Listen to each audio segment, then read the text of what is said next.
students, welcome back. Today I am Radha from DPS Salmani Namachal, going to start another topic of the same chapter, human health and disease. So students, in this chapter already we have covered about the classification of disease, different types of immunity, right? So here today we are going to start another topic, that is the autoimmunity. Now if you will use this term, auto means self, okay? Immunity means to attack something, okay? If any pathogen is coming towards our body, so what this immunity is doing, it is acting like a soldier. It is fighting with the foreign pathogen and saving our and act as a safeguard for our body, okay? So this is what, this is the immunity. Now the question arises that what we understand about this autoimmunity. Sometimes in some cases what happens that our body also attacking with our self cell, okay? We can say it's like this, that saving our body from our own cells. How? Because in this one we know that the characteristics of immunity is what? It is about the self, it is about the memory. It knows that how and when they have to attack, okay? If any pathogen comes first time, okay, so for the next time our immune system knows that what is the memory and how they have to act upon that pathogen, right? So when we know the characteristic of immunity is what? Memory. So it knows that they have the capacity to recognize between the self cell and the foreign cells, okay? They know very well that how the foreign cell look like and how the self cell. If any of the foreign cells comes towards the self cell, so it will attack. But in this case, the immunity of our body, okay, it means that antibodies which are forming in our body, they will attack with our own cell, okay? So the capacity to recognize between the self cell and the foreign cell. So what type of disease they will cause? The autoimmune disease, okay? So same thing written here, that what it will result? It will result the damage to the body, okay? If they will not be able to recognize, what will happen? They will attack their own cell. As a result, the activity of our body will get disturbed and it will lead to the damage to the body, okay? And what type of disease you will call it? Autoimmune disease. Now it can be of different factors. These type of things can be caused with of different factors. One of the factor is genetic factor, okay, in which it is coming from the parents or from their subsequent generation, or maybe sometimes these causes can be the unknown, okay? We are not having any specific reason for having this type of attack in which our own body immunity is fighting with our own self, okay? So this can be genetic one, as well as it can be the unknown reason.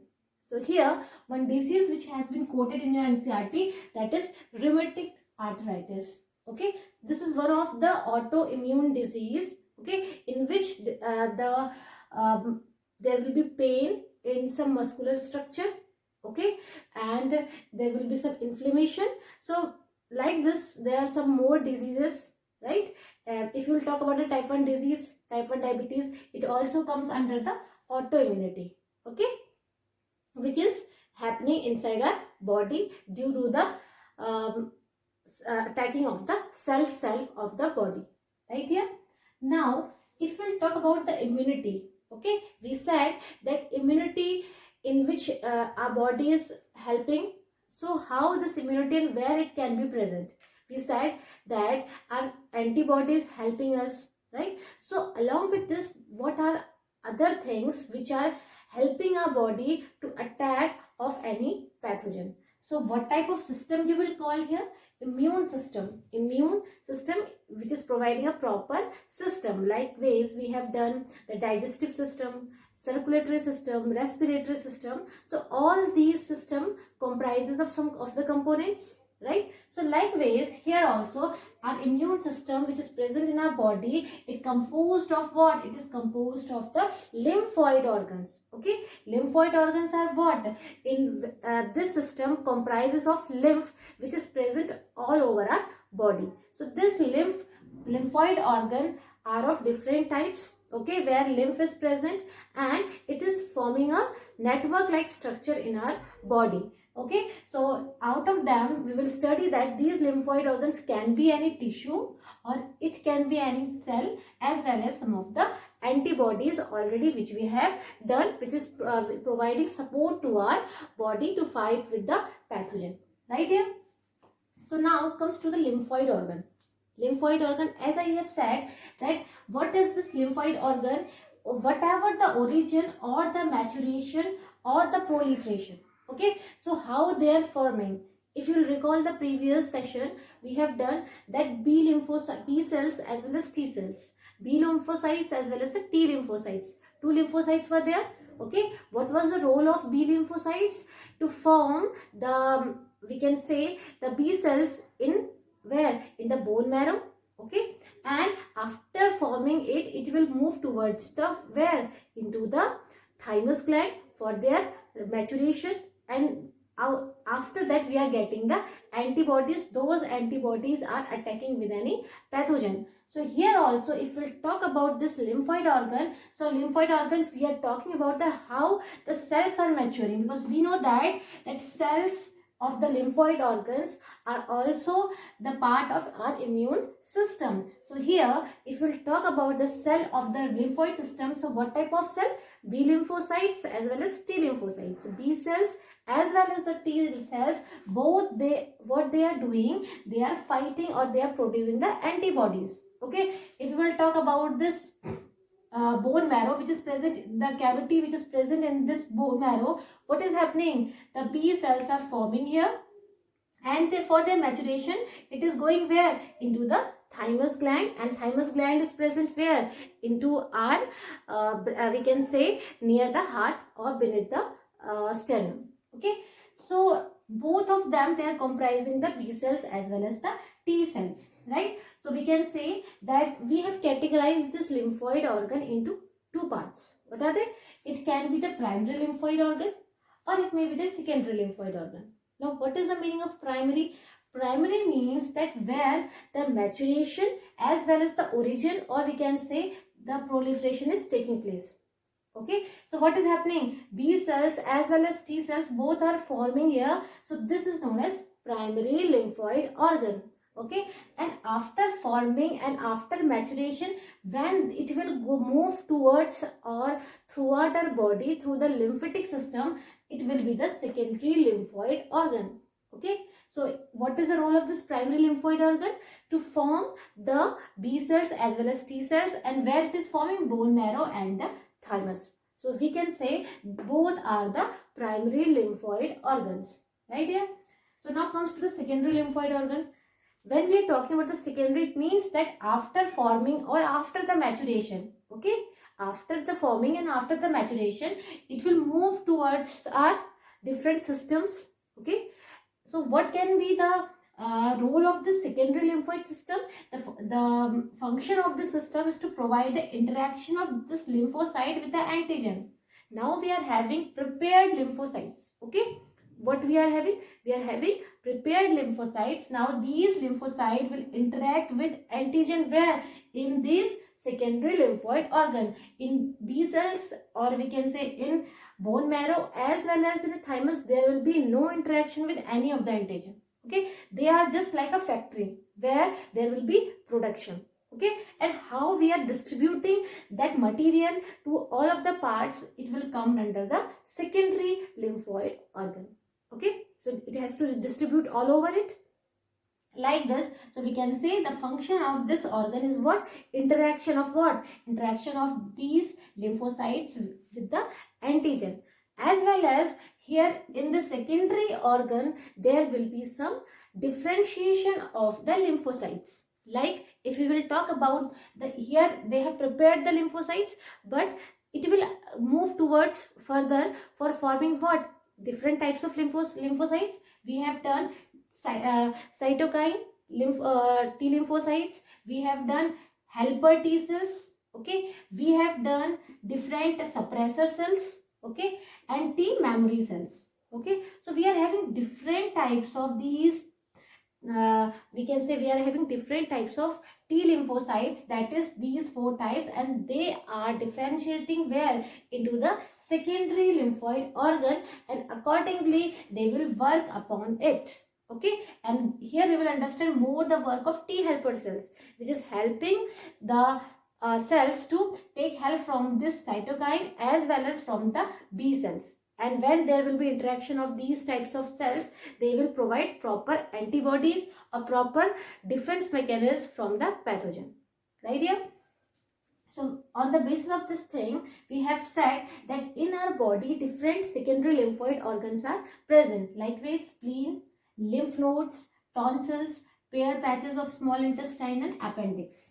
Now, if I will talk one by one, we have done 2 lymphoid organs. The third lymphoid organ, that is spleen. Spleen is just like a bean shaped. It is not in any paired form. And what is the function of this spleen? That it is the site of the erythrocytes also, as well as the spleen act as a filter. How? If any of the fluid or any of the lymph is flowing and it contains any pathogen or any microorganism, so it will filter out. Okay, it will filter out that pathogen from the lymph as well as from the fluid.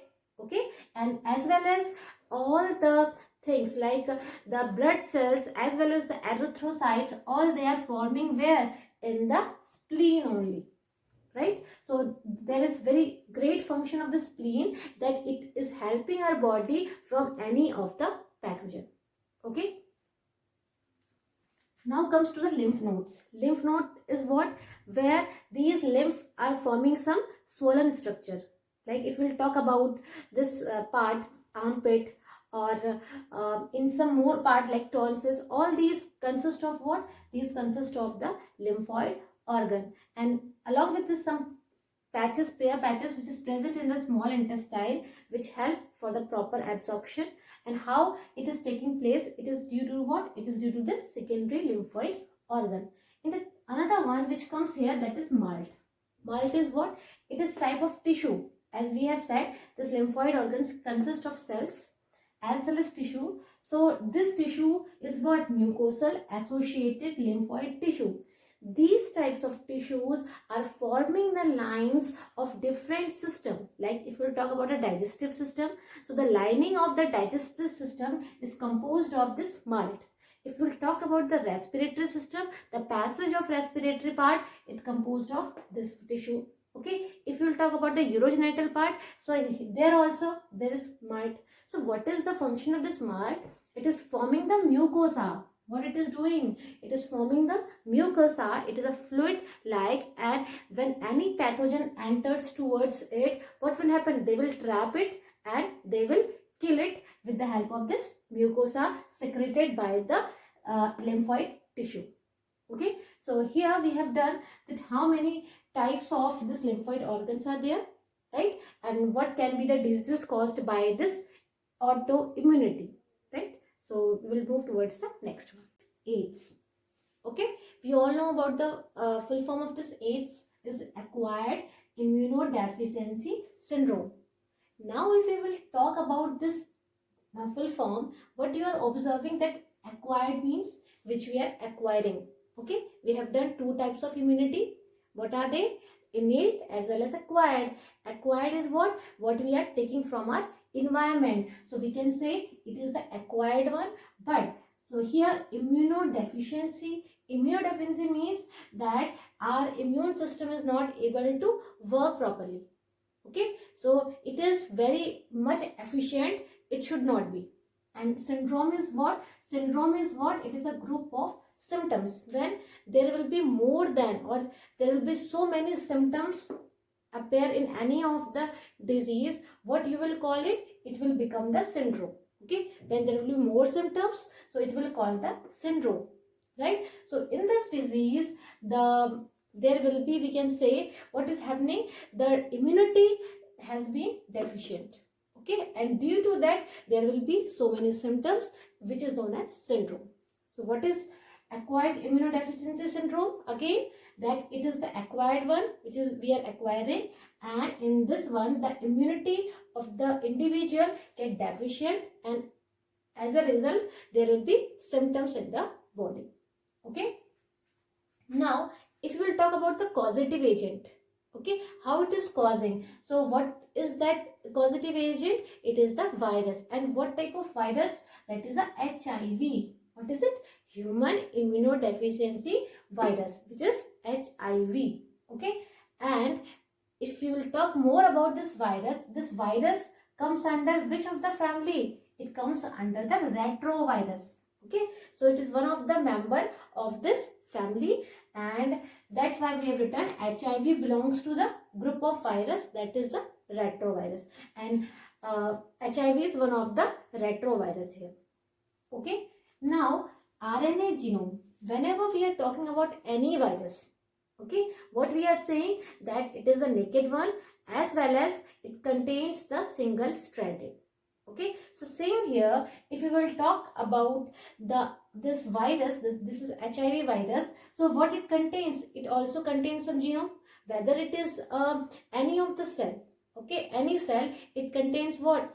Nucleus, and inside the nucleus there is a genetic material. So same here, if we will talk about this virus here, so it contains genome, and what type of genome it contains? It contains single stranded RNA. What it contains? RNA genome, and this single stranded RNA is covered by any membrane, or we can say envelope. Okay. Now, as I have said, it contains the single stranded RNA. What is the function here? It will multiply, it will replicate itself. Okay. So what is happening here? We have done about the central dogma. Central dogma is what? Central dogma is forming RNA, okay, DNA to RNA, then into protein. Okay, and this step is known as what? Transcription, right? And this one is the translation. We have done about these steps here. So in this, what happens that this RNA is what? This RNA is single stranded. So this single stranded RNA, what it will form? It will form DNA. Okay, this is the change. It is not forming directly protein. What it is doing? It is forming DNA with the cell of the host, or we can say with the self of the individual in which this pathogen is going to attack. Right up to here. So if there will be changes from DNA to RNA, what we are saying? Transcription, and the enzyme which involve here, it is known as what? Transcriptase enzyme. Okay, what is there? Transcriptase enzyme. This enzyme is responsible for transformation of DNA into RNA. But what is the change here in case of AIDS? There is only a single stranded RNA. This single stranded RNA will going to change into the DNA structure. So what will happen? What you will call this step? Reverse transcription. What is happening? Reverse transcription. Transcription is from DNA to RNA. If you are going reverse, so what you will call it? Reverse transcription. Okay, and the enzyme which is responsible here from DNA to RNA, it is known as transcriptase, and the enzymes which is responsible from RNA to DNA, it is known as reverse transcriptase. Okay, only the difference is that what we are using reverse term here, reverse transcriptase, right? So same thing we have to discuss here. In the pathogenesis part, we will understand that how it is entering inside the cell and how it is attacking. So here we will understand that how it looks like. So what structure or what things we have done about this AIDS or HIV virus, that it is having the single stranded RNA structure, and what it will do, it will form DNA from the single stranded RNA with the help of reverse transcription. Okay, and the enzymes which is responsible, that is reverse transcriptase. Okay, now I have drawn a simpler diagram of this HIV virus. If you will see here, what you are observing, there is an outer membrane. What is it? This outer membrane which I have drawn with this blue marker, what it is showing? It is the outer part. And this outer membrane is made up of what? It is made up of the glycoprotein. It means that it is form of some lipid structure. Okay, and again you can see this type of structure like spines. Okay, virus, here we are talking about a virus. So what is present here? This spike like structure. Okay, so in this spike like structure, there is outer part which is extending outwards, which is protruding outwards. What you will call it? GP120. What it is? GP means glycoprotein. Okay, so this part is glycoprotein 120, as well as some more part is there which is inside this membrane. Okay, what you will call it? Another GP, glycoprotein. So the outer part which is I have shown here, this is GP120. Okay, now moving further inside this virus, what you are seeing here, that there is some coating like structure. Okay, first part what we have done, glycoprotein coat which is outside it, and the inner one you can see there is another membrane. There is another membrane, and this part is known as what? It is known as the protein coat. What it is? It is the protein coat, or we can say the nucleoprotein, right? So this part is also what we are saying, that this is the coating which is surrounding the whole genome. Okay, now if you will move inside one, what you are observing, that there is a single stranded RNA. Okay, there is no double stranded DNA. What you are observing, this single stranded RNA, and this single stranded RNA consists of some of these structure which is known as reverse transcriptase enzyme. So it is very important that you must know about the structure. If you will know the structure, then it will be easier for you that how it is creating a pathogenicity inside the host. Okay, so in the next lecture we will understand that how this genome, okay, how the single stranded is attacking to any healthy cells, and how they are multiplying itself and forming different virus from the single one, right here. So what we are discussing here, that these single stranded RNA, it consists of this reverse transcriptase enzyme, and this helpful for the process of reverse transcription in case of this AIDS. Okay, so here what we have done, outer part that is made up of lipid, glycoprotein, or the inside part, inside membrane, it is a protein coat, and inside this one there is a genome which is single stranded RNA with enzyme reverse transcriptase. Okay, so today we have done that much. So that's all for today. Thank you.